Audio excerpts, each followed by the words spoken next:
Fight for your values and fight for your friends. Fight through this blight, find the light at the end. Through the age of the dragon, the people will talk of the day they were saved by a hero named Hawk.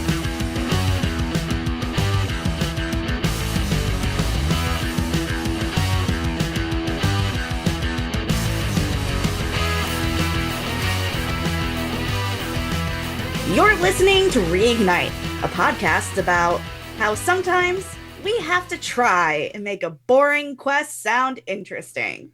I'm Frankie. And I am Matt, a.k.a. Stormageddon.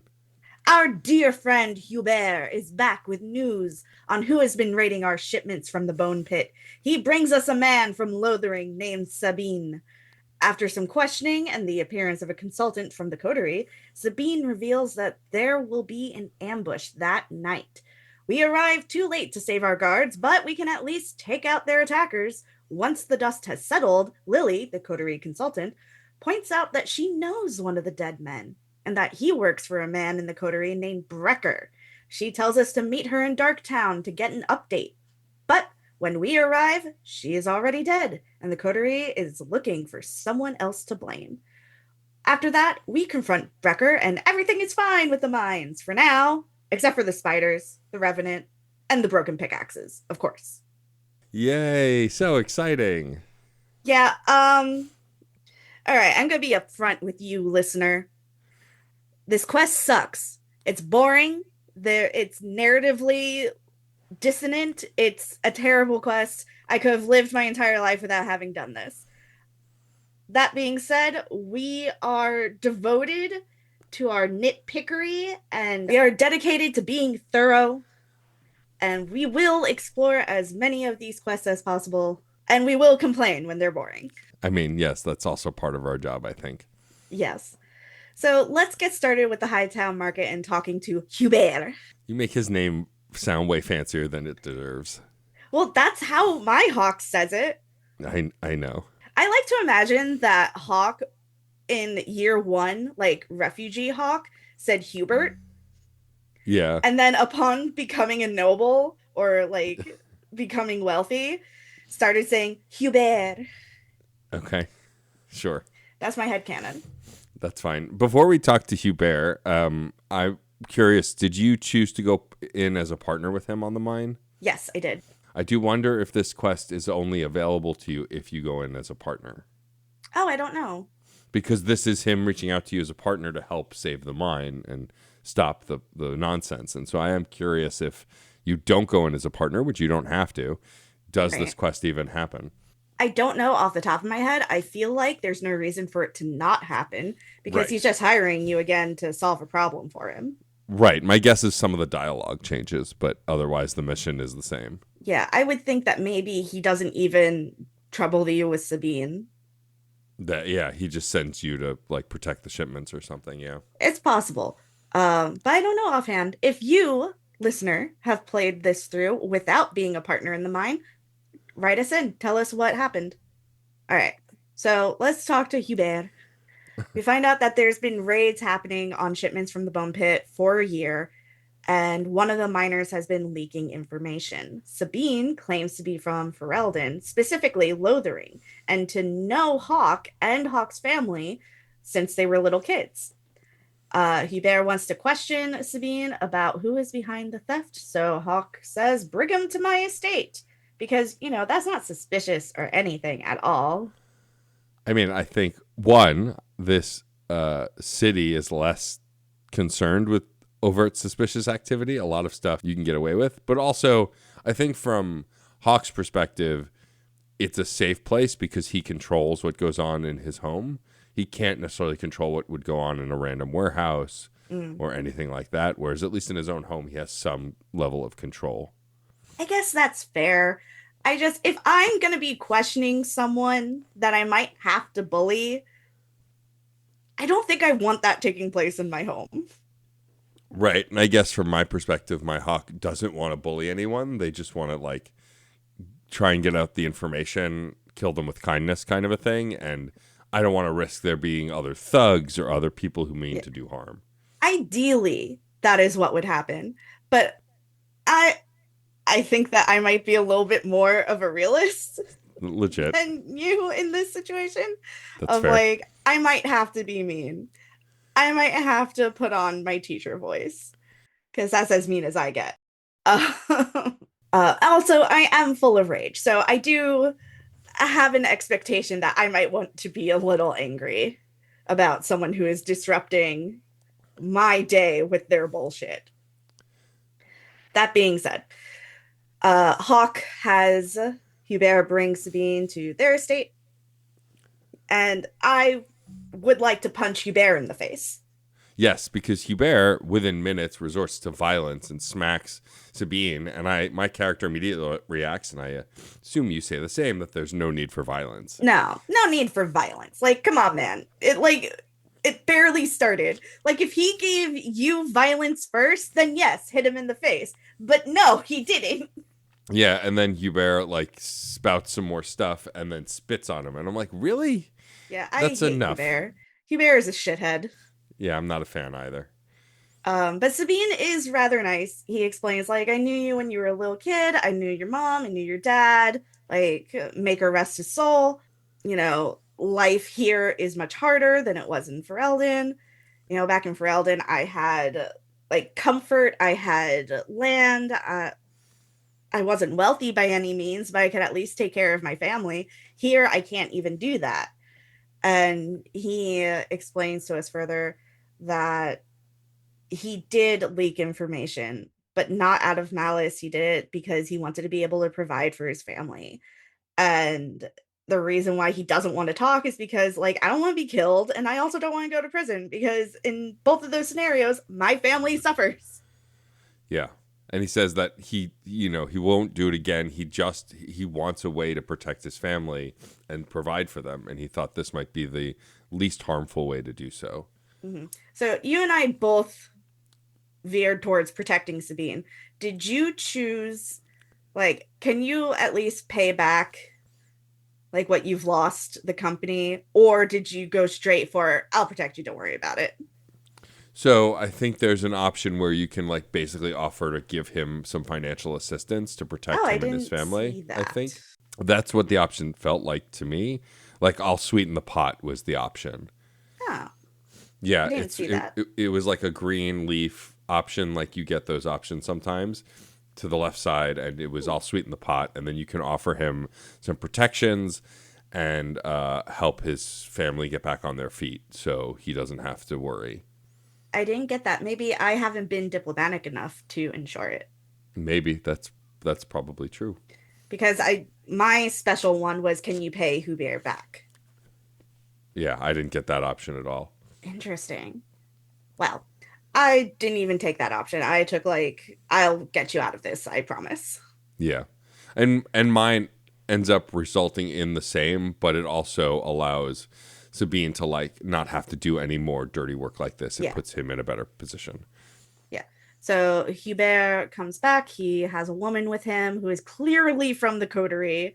Yeah, And he's like, I brought in a consultant. I'm like, yeah, okay, yeah. And she coterie. also is like, if that's what you want to call me. I don't understand how a man who knows I killed a mine full of dragonlings thinks I need help. Logically, right? Why would you do that? Like, I don't need her.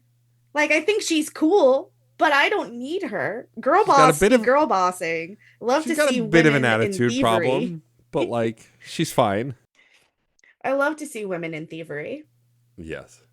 But so she, we get the information, we discuss it, and then she, of course, pipes up and goes, well, I can handle this if you want. I can dump his body somewhere on the way to go to intercept the thieves. And Hubert's like, oh, yeah, that would be nice. And you get a chance to chime in and go, how about actually?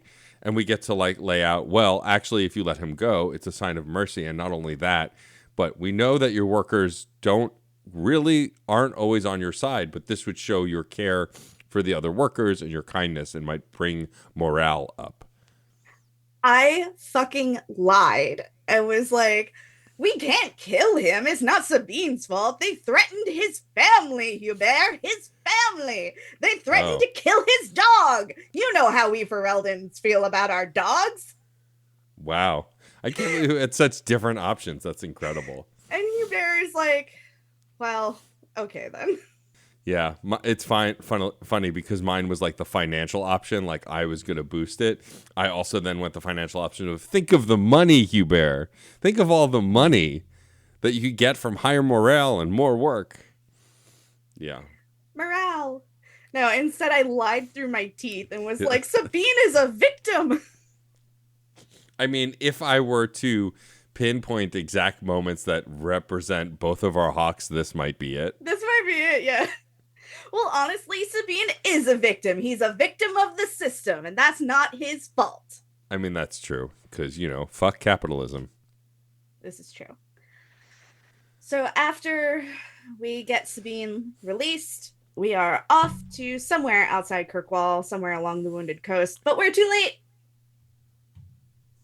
Yep, the mercenaries our are guards dead. are killed. Yep. Or not the mercenaries. The mercenaries are about to be dead. Yes, the workers we are dead. kill them. Yeah. But they have already killed our guards. But they Yep. haven't taken our shit yet. So we can at least engage in some fisticuffs. Well, if by fisticuffs you mean flinging bullets of magic at them, then yes. Stabicuffs. Stabicuffs and magicuffs. We might need to name this episode Stabicuffs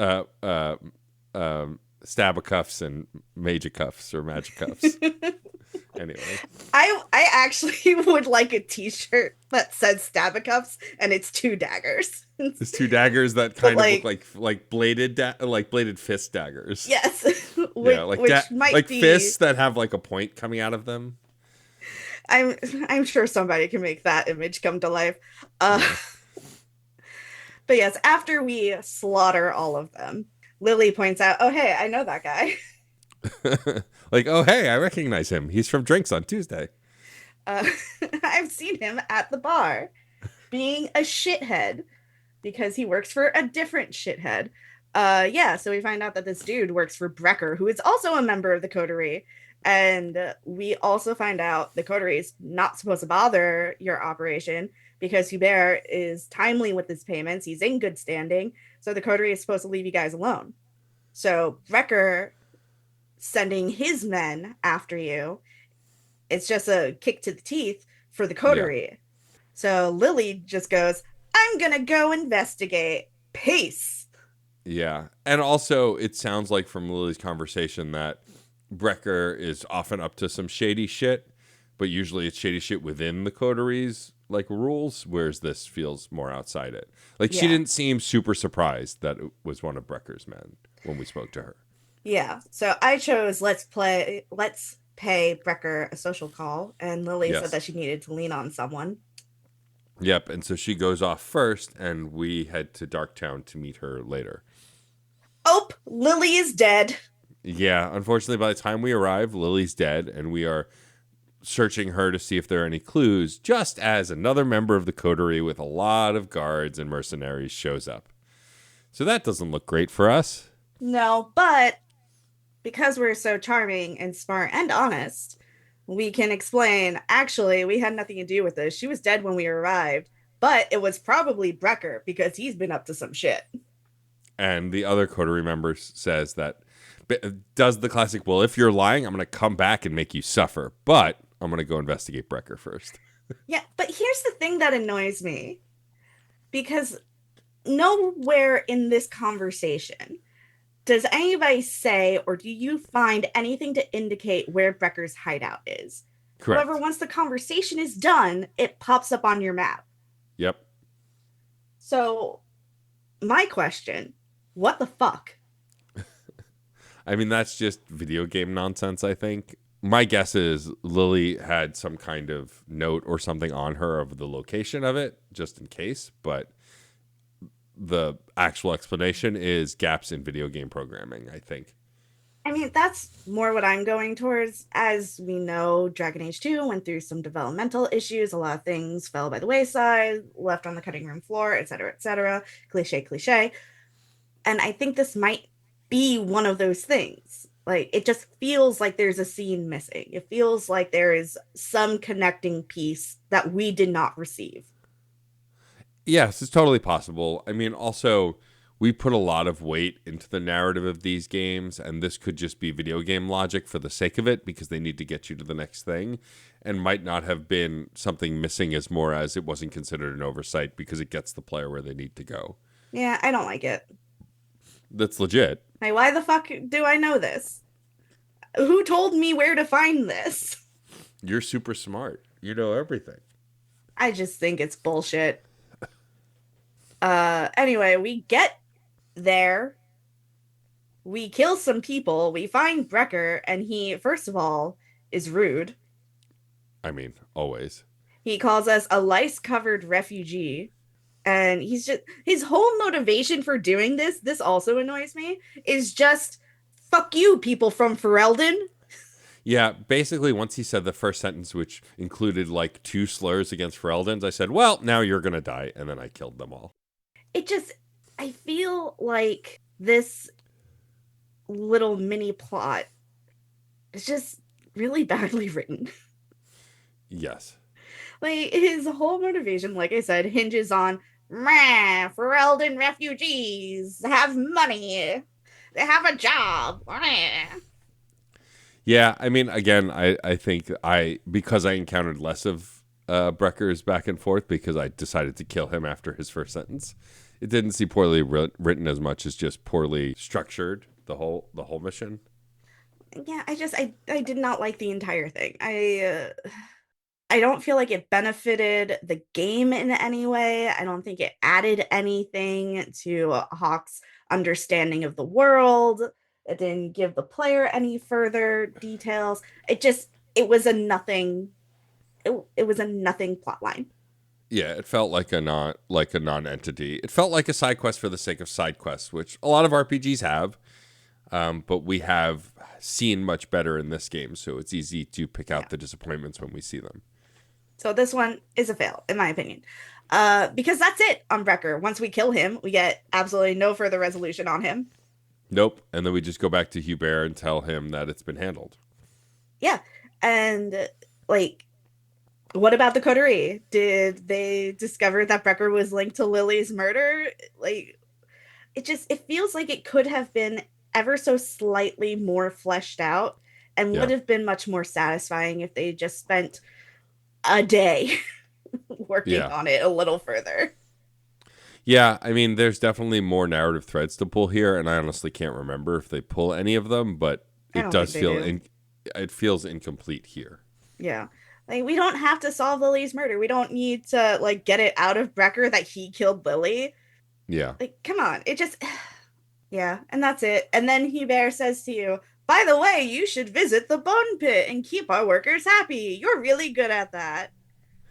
Yeah, he said that, and then the mission ended, and I got my XP and went, okay, I'm not going to do that. Yeah, I did. And what happened? So the first time you go, Jansen, who is like the leader of the Ferelden workers, tells you, so we opened up a new passageway and a bunch of giant spiders spilled out, and one of them ate Krankovich. And we tried to get him to run, but he was like half devoured, and so we ran. Anyway, can you handle that? Which, fair. I don't expect a bunch of miners to just deal with some giant spiders.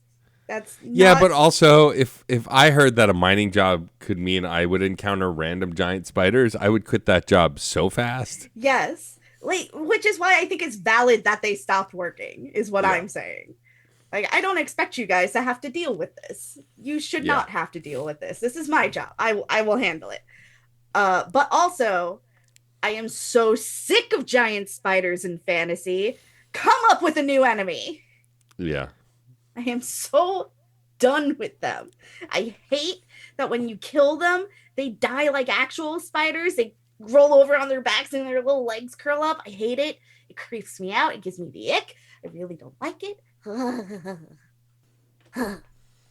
I've gotten much better about real world spiders because there's a lot of them here in the UK and Northern Ireland. and there are a lot of spiders in my house, and I have just decided, you know what, you guys can stay because you get rid of the other bugs that are actually annoying and harmful, and you just kind of chill in one spot. And as long as you're not in my bedroom or the bathroom, I can kind of live with it. But like dealing with spiders in video games, it's so exhausting. It's played out. So I'm like, you should not be that big. I don't like it. It is played out. New enemy. You know what? You know what I have just decided? What? No giant spiders in my fantasy novel. We're gonna have giant grasshoppers. Yeah, take that. I feel like that's worse. Those are awful. Yeah, that'll fuck you up. Yeah, definitely. Giant grasshopper. That's what's gonna fuck you up. Horrifying. Yeah. Can't wait to the video game adaptation where we have to fight one of those fuckers. That's gonna suck. If you like the idea of giant grasshoppers in your fantasy franchise, reach out to me, Frankie Bradley. Anyway, so how does your bone pit visit resolve? So I kill all the spiders. I come back. I tell Jansen I've killed all the spiders. He's like, hell yeah, hero. Let's go, boys. Back into the mine. Dibs on the spider fangs. I'm going to make a necklace for my wife. That is an exact quote. Oh my god. And then you go back to Hubert and you let him know, handle the infestation. And he's like, cool. Now they're saying it's haunted. Go deal with that. So you go back. And then you talk to Jansen. Jansen's like, hey, so Krankovich showed up. And I thought it was weird because I thought he was eaten. And I was like, hey, Krankovich, what's up? How you doing? And then he just kind of like moaned at me. And then he tried to eat my brain. So I ran. Anyway, we opened a new passageway and unleashed a horde of undead. Good lord. And then he says, maybe we should stop opening new passageways. Yes, probably. So you go and you kill all the undead. There's a revenant and an arcane horror. That was actually kind of a hard fight. So for once, kind of a hard, complicated fight. So you kill them, you go back. Jansen's like, I knew you could do it, hero. Let's go, boys. Back to work. And then Hubert is like, cool, you handled it. And he's done with you. So I happen to know that there's one more. So I go back and Jansen's like, fuck these pickaxes. They're shitty. And then he sees you and he's like, oh, you're here. Hey, will you buy us new pickaxes? And then you go to Lowtown. You speak to a smith. You can't even persuade him to give you a discount on the pickaxes. I'm charming as fuck. Why can't I be like, hey, I'm buying in bulk. Can I get a deal on this shit? The smith is just like, no. Why? Why is this? This isn't Mass Effect. You can't record a statement saying this is your favorite place in Kirkwall and then get a discount. But I should at least be able to leverage my previous interactions, my level of charm, to like nudge something. I've been able to do it in other conversations. Maybe they're immune to your charms. Bullshit. No one is. Anyway, so I get the pickaxes. I bring them back to Jansen. Jansen's like, yeah. And then that's it. The only other thing that Jansen says is like, there's a weird smell in the mine. Anyway. I'm sure that won't come back later. Yeah, and you also hear some growling in the background. And then that's it. You're done. You're done with the bone pit for the act. My guess is in Act 3 there will be more nonsense in there. Maybe. But here's the thing that really annoys me about these 3 little quests. Uh-huh. It's not that they're fetch quests. That's kind of whatever. Fetch quests are a thing, and I'm okay with that. What annoys me is that these quests exist, and there is no marker on the map for them. Yeah. Like, talking to Hubert again, and him being like, yeah, they say that there's an infestation of some sort. That should pop. And like, hey, come here and deal with this infestation. It doesn't. Yeah. I mean, I think other people might argue 2 ways about it, like having some things that are just discovery by going back to locations without a reason to could be considered cool. But based on how this game gives you markers for everything, it is frustrating that this wasn't the end of Inside Job, that you get sent there, because I didn't even go because I didn't know it existed. Exactly. Like, in a game where the structure is very set, you are indicated whenever you have a mission, whenever you have to return something to someone.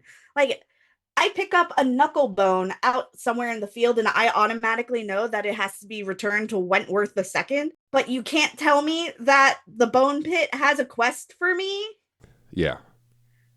This is what I'm saying. This is what I'm saying. I think that it was unfinished and they didn't have time to deal with it. And they were just like, who cares? Cut it, print it, done. I mean, this is all hearsay at this point. We don't know for sure, but it does seem like this is one of those things that got left behind or left unfinished. Yes. Unfinished in the way they want it to finish. It's finished as in that it functions. You can do it, but like unfinished in the sense that maybe there were more threads or through lines that were expected. Yeah. So that's it. That's the ball game, folks.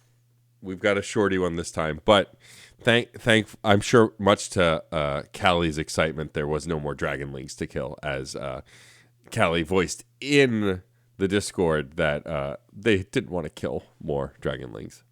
It does kind of suck when you have to kill animals, and it's like, they're just kind of doing their thing. Why do I have to kill them? Like, I hate having to kill Mabari. Yep. I'm like, where's that animal handling skill from D&D? That would be really helpful about now. Right? Give us a druid in Dragon Age, you cowards. Just let me be like, hey guys, we don't need to fight. Yeah, exactly. I'm currently trying to finally finish Baldur's Gate. I never finished Act 3, but I have 3 campaigns going on. One with my friend Tina, one with my friend Sam, and one that's just me. And my friend Tina is too good for this world. She is so sweet and so kind and so pure. She's so good that Asterion will not sleep with her because she is like the utter like representation of purity and light. And whenever we have to confront animals, she's like, I will not kill them and you cannot make me. Yeah. Like, if we ever get into a confrontation with an animal, she's like, let me figure out the most convoluted way to not kill them. And I'm just like, cool. I love this for me because that means that this is going to take 20 minutes longer. Yeah. Anyway, Tina is perfect and lovely and I love her. But also, she is the person that we need in this scenario. Yes, correct.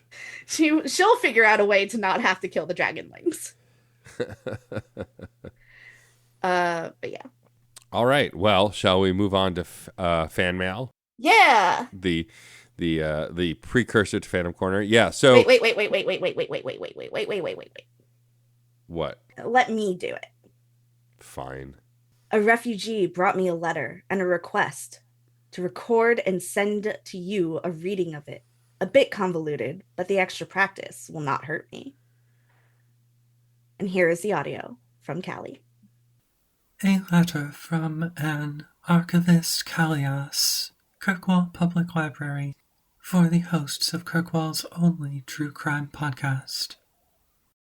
Aneth Ara, apologies for not being able to get past the red tape in time for the episode, but I managed to access an additional account of the second White Lily murders investigation.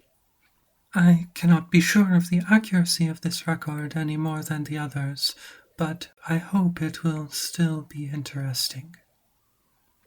A brief personal note. I very much appreciate your thoughtful and respectful approach to this. Your analysis is cautious and fair. Your willingness to admit uncertainty is refreshing, and your handling of contradictory accounts has been admirable. Now, the record I have acquired. Here is a summary of the parts I found interesting.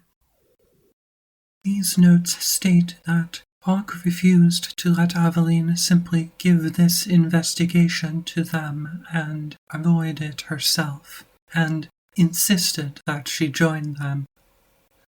There is a note here that Hawk thought Emmerich was making assumptions based on not much evidence, but that there was enough that the guard should have been looking into it. They remark that perhaps involving them was a way of doing that with plausible deniability. Interesting that you mentioned the women's clothing Hawk found at the estate. In this account, it is mentioned only in a footnote, remarking that when they found the garments, they simply thought they belonged to a partner, or Gascard himself. After the investigation, it occurred to them that perhaps Gascard had kept some of his deceased sister's favorite clothing. It says here that Hawk did not entirely trust Gascard, but his explanations did make sense to them, so even if he might have been lying, and although they disapproved of abducting the killer's targets to protect them, Hawk was not prepared to fight to the death on the spot without more solid evidence of Gascard's guilt. It seems that after Emmerich's death, despite it seeming that Gascard might indeed have lied, Hawk strongly rejected the possibility of sending the Templars after him, preferring to find and deal with him themselves rather than subject him to that. However, despite searching all of Dogtown, they were unable to find him. That is all I have for now, but I will continue searching in my spare time. If only my predecessor had been more organized and my supervisor were less uncooperative. As always, many thanks to you, Matt and Frankie, for taking the time and effort to make Reignite. Enthusiastically, Callias, Archivist, Kirkwall Public Library. P.S. The closing statement from this account of the investigation is uninformative but amusing. Unsurprising that even when a Templar tries to do some actual good, the others almost completely dismiss the investigation. We need to abolish the useless bastards. Thank you, Callie, for that. As always, we always appreciate your devotion to this podcast. I never thought we would have a listener sending us audio fan mail every episode, and we love it, so never stop. I love Callie. Also, Callie goes through the effort of writing a little precursor, so that's why I was like, well, we have to read this. Yeah. Yes. You want to do Fandom Corner? Yes, let's do it. That's me in the corner. That's me with the spotlight, sharing my obsession. That was Off the Dome. Okay. Anyway, Congrats. I know. I am so late to this party. I showed up 5 minutes before it's supposed to end with 2 bottles of champagne, and I'm ready to keep it going till dawn. I have finally watched Sinners. Hallelujah. It was so fucking good. Yes. I was only a little spooked out. A little Yeah, bit. I mean that movie is meant to be a little bit spooky. Just a little bit spooky. But mostly like, incredibly hot. oh my god, it was so good. The soundscape, the way that actions lined up with music so perfectly, stomping on the stage coinciding with the beating of a man. Ooh. It was fantastic. Highly recommend. 10 out of 10, no notes. We'll watch a billion more times. It was so good. Now you see why it's easily my favorite vampire movie ever made. Full stop. I know. If you need to be sold on this movie, I encourage you to Google Rocky Road to Dublin. Yes. From Sinners. I showed it to 2 of my friends. One New Yorker like I am, one Northern Ireland raised. And Sam said that he had never heard Rocky Road to Dublin sound so sinister and spooky, and it like gave him chills. It's one of the best performances, I think, musically in a movie ever. And as someone who is married to someone who used to be in an Irish band who played this song every St. Patrick's Day and often even at other gigs, like it was just such a cool thing to hear in the theater in front of all those people who may have never even heard this song before. And this version of it is just so well done. Like, it was just really beautiful and really good. One of the things that I really appreciated about it, as someone who believes in the power of stories, is that the connection between music and our ancestry and our future and the stories that we tell ourselves and we tell each other. It was all just so beautifully integrated. And I found it to be very meaningful. I also really liked this concept that they developed for the vampire, which is not the first time that I had seen something vaguely like this. If you've ever seen Fright Night, then you'll be familiar with the way that they did vampirism. I just really liked it. It was fantastic. Good Yeah, job, I Michael B. Jordan, and your twin brother, Michael C. Jordan. oh ah, ha ha ha ha.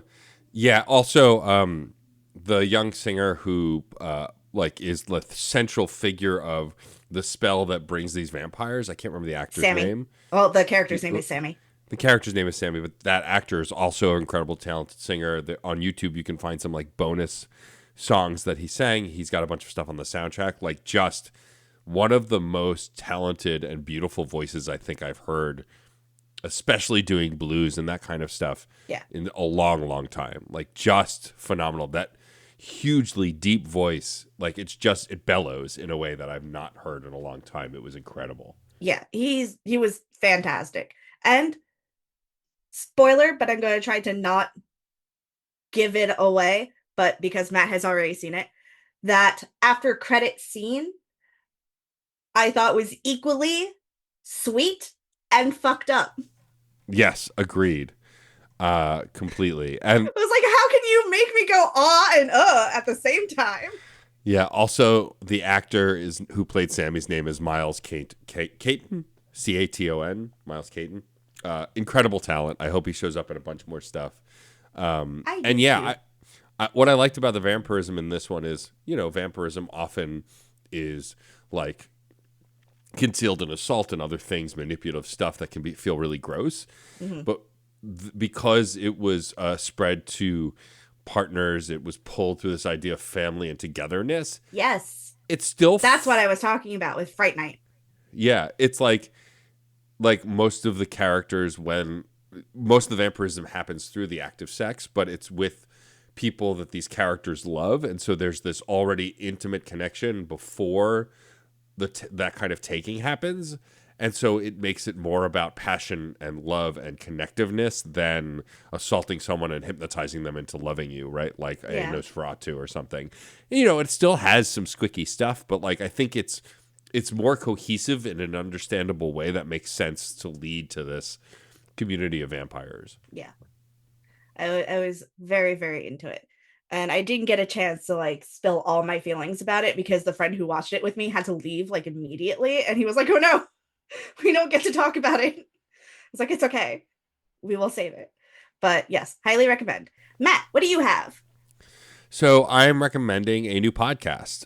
It just started. It's only got 2 episodes, but it's one that I think Frankie will really enjoy as well as our listeners. Hell yeah. It is called Date With Us, a dating sim podcast. The core conceit of the podcast is 2 co-hosts, Claire and Kanisha, play, discuss, and review a dating sim. I can't remember what the first episode is about. The second episode is about Validate, which is a game I've wanted to play for ages. And I'm not only plugging it because I think it's a great podcast, it's filling a niche that I don't really know anyone else covering besides us, because basically the games we're playing are dating sims, if we really look at it. But also on September 24th, I will be a guest to talk about Date Everything, which is a game that I'll probably talk about here. Also a game that Frankie needs to play. It's on my list. I know. It's just, after finishing it now, it's really a game you need to play. It's on my list. And it's like, to complete it and date everything, it takes like 100 hours. So you'll be busy for ages. Look, my very kind, very wonderful friends replaced my stolen Switch Lite so that way I can play my Switch games again. And I have to replay a bunch of them because my saves are all gone. Which is legit. So I will get to it eventually. But that said, I keep wanting to insert the name of dating sims. During the date with us episode about Date Everything, Claire kept saying Date Everything instead of Date With Us when she wanted to say the title. There's too much. The word date is in too many dating sims. We need to abolish that. I don't think you'll be able to. I don't think so either. But anyway, Date With Us, a Dating Sim podcast is really great. It's on all podcasting platforms. They have 2 episodes out right now as of when we're recording. And I think by the time this airs, there will actually be a 3rd episode out. And I think it's really worth checking out. It's a great show with 2 incredibly charming and wonderful hosts who really care about dating sims and not just, haha, let's be horny, although that's part of it, but also like why these relationships matter, how these relationships are depicted. If the cast is all people of color, are they leaning into stereotypes? Are they not? Like, just a really great show that really wants to dive deep into why visual novels and dating sim podcasts are dating sim game, why visual novels and dating sim games are really important, and the cool things that they can do. Oh man, I have like a list of things I would love for them to cover. There's one they are always. I said they're open to guests. You should pitch them and be like, yes. Hey, would you like to play a game where you live across the street from a very autistic, very adorable boy? I know exactly what game you're talking about. You could be his friend, or you could torture him with crushes, and it's adorable. Also, I want to play Strange Gods. That's been on my list for a long time, too. Yes. So anyway, Date With Us, a dating sim podcast, definitely worth checking out. It's a good time. I'll be on there. I will be there on the 24th of September, but otherwise, there's a bunch of other really great episodes to check out as well. And they're a fledgling podcast. They're new, so any bump or boost you can give, rate and review would really help them out. So yeah, definitely go check that out. All right, so our next episode is going to be about Offered and Lost. And by the title alone, I have no idea what this is about, which is unsurprising to anybody. It's about the Canary. Oh, joy. And Sister Patrice. How much trouble are we going to get into this time? Oh, it's kind of the beginning of the end. Oh, joy. Well, anyway, with that said, let's promo and share what we got going on and get the heck out of here. Hey, if you like what you heard here, you can follow us on social media. We're at Reignite Pod on Blue Sky, YouTube, and Instagram, or you can send us an email at reignitepod@gmail.com. Do you have insights that you want to share, just like our good friend Callie does? Well, you can send us some audio. If you're friends with us on Discord or you see us in our Discord server, you can tag us and let us know what you want to share. You can also find Matt and I personally on Blue Sky as Frankie B. Writes, that's me, and DJ Stormageddon, that's my friend Matt. Oh, I'm your friend? Don't get too serious about it. Okay, fair enough. That's legit.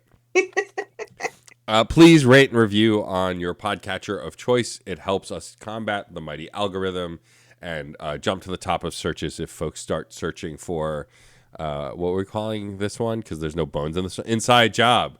So They won't find a bunch of crime podcasts, and instead will find us because we're the They might still find us. We are sometimes a crime podcast. That's true too. But seriously, rating and reviewing is the cheapest, as in free, way that you can support us, and it helps other folks find the podcast and grow our community of a community of which we don't deserve and we love so much because they're the best. I mean, I think we deserve it. Okay, fair enough. I think we deserve kindness and love. I do too, but I'm just saying they're so awesome. It's hard to believe that we deserve that awesomeness. That's all. I'm elevating them, not diminishing us. Okay. Okay. Well, just so you guys know, we're members of the Certain Point of View Network. You can visit certainpov.com to find more nerdy podcasts, each with a unique point of view. You can also find a permanent invite link to our Discord server on the website. You can join the conversation. As for personal plugs, I don't have anything new, so I'm not going to be at PAX West this year. I have a friend's wedding. I know. I have a friend's wedding the week after that I have to travel to, but Jeff and Sarah Moonen are going to be covering it on behalf of Fun and Games, so we will still have our usual content out of PAX West. I just will not be a part of it. As for my personal plugs, I mean, Fun and Games, my games discussion podcast is wherever you get podcasts. You can find everything that I'm doing at djstormageddon.com. We already mentioned the best place to interact with me is on Blue Sky. I'm more active there than anywhere else. So that's kind of it for me. Oh, I guess I'll point to, since I mentioned Date With Us, Also, as when we're recording, I just released my August written review. I've now done 8 written reviews this year, 1 a month. I'm actually kind of really proud of myself. I feel like I'm really finding I'm proud of you too. Thank you. I feel like I'm really finding my voice. And so the most recent one was on Date Everything. I will include a link to that in the show notes. But if I forget, which sometimes is the case, you can also just go to patreon.com/funnygamespod. And it's one of the most recent posts. Hell yeah. As for me, I am still working on my website. In my defense, I have had a really shitty couple of months. So eventually you'll be able to find links to purchase the 2 anthologies I've been published in, Caught a Light and Writing from the Heart, currently available from Amazon. Just a reminder, I would love for you to purchase those books, but I do not see any money from them. So help someone out if you can and drop me maybe $1 or $2 on PayPal at FreakNewbieWrites. We'd also like to thank the one and only Case Aiken for developing some really awesome t-shirt designs that you can find at certainpov.com or on the Certain POV Teespring. Also, of course, Case designs each episode's individual show art, and we are super grateful for that.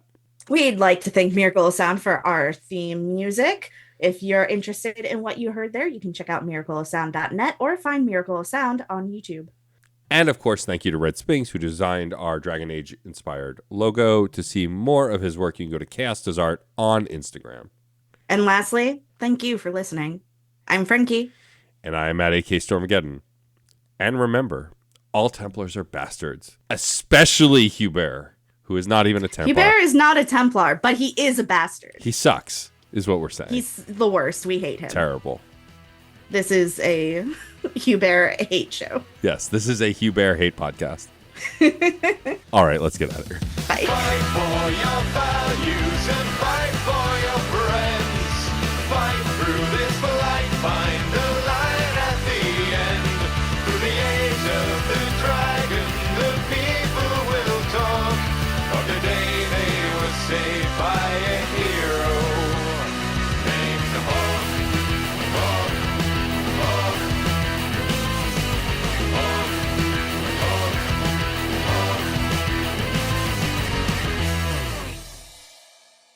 Do you have a gaming subscription service like Xbox Game Pass or a crazy backlog and don't know what to play next? Well, 1H1D might be for you. Join me, Chris, and my college buddy Tom as we play a random game or a requested game for an hour and decide if it's worth playing past that hour. We go over the good, the bad, and maybe some little tidbits about the development you might not have known. Got 30 minutes? Give us a try, and if you like it, throw us a 5-star review. Try something new. You never know what might be your next favorite game. CPOV. CertainPOV.com.